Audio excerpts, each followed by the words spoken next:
ఈరోజు నేను చేయబోయే రెసిపీ పన్నీర్ మసాలా కర్రీ. దానికి కావాల్సిన పదార్థాలు: ఉల్లిపాయలు, టమాటాలు,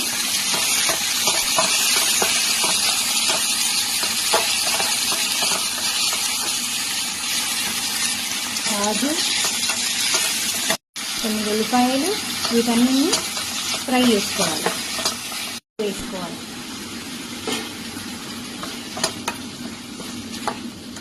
ఫ్రై అయ్యేదాకా వేయించాలి.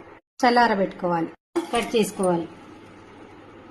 వేయించుకోవడానికి ఆయిల్ను ఇలా హీట్ చేసుకోవాలి. మిక్సీ చల్లారిన తర్వాత మిక్సీ చేసుకోవాలి. ఇందులో తగినంత ఉప్పు,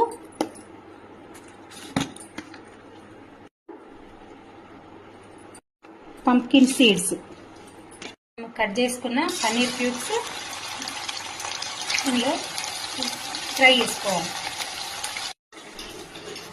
వేసుకున్న నూనెలో కొన్ని ఆవాలు,